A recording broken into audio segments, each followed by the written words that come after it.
నటుడు సైఫ్ అలీ ఖాన్ పై దాడి చేసిన దుండగుడిని ముంబై పోలీసులు గుర్తించారు. అతడిని దొంగగానే అనుమానిస్తున్నారు. మెట్లపై నుంచి ఇంట్లోకి ప్రవేశించినట్లు సీసీ ఫుటేజ్ ఆధారంగా గుర్తించారు. దుండగుడి కోసం ముంబై క్రైమ్ బ్రాంచ్ ప్రత్యేక బృందం విస్తృతంగా గాలింపు చేపట్టింది. ఇప్పటికే సైఫ్ అలీ ఖాన్ ఇంట్లో పని వాళ్లను పోలీసులు ప్రశ్నించారు. ఇంట్లో అన్ని చోట్ల ఫింగర్ ప్రింట్స్ ను సేకరించారు. అటు సైఫ్ కి మేజర్ సర్జరీ పూర్తి చేసిన వైద్యులు ఐసీయూకి షిఫ్ట్ చేశారు. సైఫ్ వెన్నుముక్క నుంచి 2.5 ఇంచుల కత్తి ముక్కని బయటకు తీశామని డాక్టర్లు తెలిపారు. వెన్నుముక్క నుంచి ఫ్లూయిడ్ లీకేజ్ ని నియంత్రించమన్నారు. సైఫ్ పై పదునైన ఆయుధంతో దాడి జరిగిందని వైద్యులు పేర్కొన్నారు. 2 చోట్ల బలమైన గాయాలు కావడంతో మేజర్ సర్జరీ చేశామని స్పష్టం చేశారు.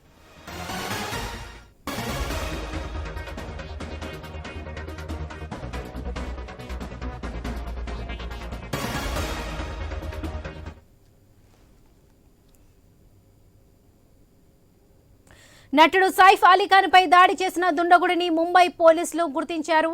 అతడిని దొంగగానే అనుమానిస్తున్నారు. మెట్లపై నుంచే ఇంట్లోకి ప్రవేశించినట్లు సీసీ ఫుటేజ్ ఆధారంగా గుర్తించారు. ఇదే విషయానికి సంబంధించి మరిన్ని అప్డేట్స్ మా ఇన్పుట్ ఎడిటర్ శ్రీకాంత్ అందిస్తారు. శ్రీకాంత్ చెప్పండి. వరలక్ష్మి, సైఫ్ అలీ ఖాన్ పైన అంటే వాళ్ళ ఇంట్లోకి చొరబడి దొంగ ఎవరైతే ఈ రోజు సైఫ్ అలీ ఖాన్ పైన దాడి చేయడం జరిగిందో, సో సైఫ్ అలీ ఖాన్ పైన దాడి చేసినటువంటి ఆ దుండగుడిని పోలీసులు గుర్తించినట్టుగా తెలుస్తోంది. సో ఆ వ్యక్తిని దొంగగానే ప్రస్తుతానికైతే అనుమానం వ్యక్తం చేస్తున్నారు. మెట్లపై నుంచే సైఫ్ అలీ ఖాన్ ఇంట్లోకి ప్రవేశించి ఆ విజువల్స్ కూడా ఇప్పటికే సీసీ ఫుటేజ్ ని పోలీసులు బయటకు రిలీజ్ చేయడం జరిగింది. ముంబై క్రైమ్ బ్రాంచ్ ప్రత్యేక బృందం కూడా ఏర్పాటు చేశారు. దీనికి సంబంధించి సో సైఫ్ అలీ ఖాన్ ఇంట్లో పని వాళ్ళని కూడా ఇప్పటికే పోలీసులు ప్రశ్నించారు. సో లీలావతి హాస్పిటల్లో సైఫ్ కి మేజర్ సర్జరీ కావడం జరిగింది. ఏదైతే ఆ గాయపడ్డ అంటే ఆ కత్తితో పొడిచినటువంటి నేపథ్యం ఉందో, ఆ పొడిచిన దాంట్లో కొంత కత్తి మొన కూడా సైఫ్ అలీ ఖాన్ వెన్నుముకలో పక్కన గుచ్చుకోవడం జరిగింది. అది అక్కడ విరగడం జరిగింది. సో దాన్ని కూడా ఆపరేషన్ చేసి ప్లాస్టిక్ సర్జరీ చేసి డాక్టర్స్ రిమూవ్ చేయడం జరిగింది. సో ప్రస్తుతానికి మాత్రం Saif Ali Khan out of danger. Surgery తర్వాత సైఫ్ అలీ ఖాన్ ని ఐసీయూకి షిఫ్ట్ చేశారు డాక్టర్స్. 6 చోట్ల ఆ దుండగుడు ఎవరైతే ఉన్నారో 6 చోట్ల దాడి చేసినట్టుగా తెలుస్తోంది. సో మొత్తానికి ఈ రోజు క్రైమ్ బ్రాంచ్ సో ఎవరైతే ఎన్కౌంటర్ స్పెషలిస్ట్ ఉన్నారో దేశంలోనే ఇప్పటికీ 80 ఎన్కౌంటర్లు పైగా చేసినటువంటి దయాకి ఈ కేసుని అప్పగించడం జరిగింది. సో ఇన్వెస్టిగేషన్ కూడా చాలా పగడ్బందీగా చేసినట్టుగా తెలుస్తోంది.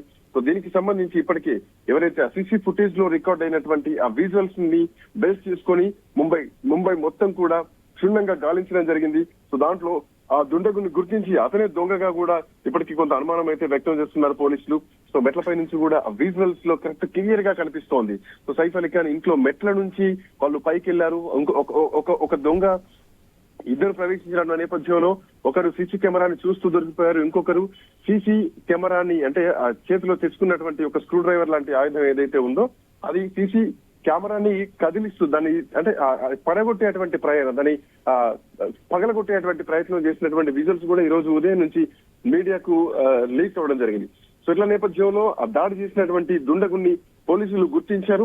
సో దాంట్లో ఆ వ్యక్తే దొంగగా కూడా అనుమానం వ్యక్తం చేస్తున్నారు.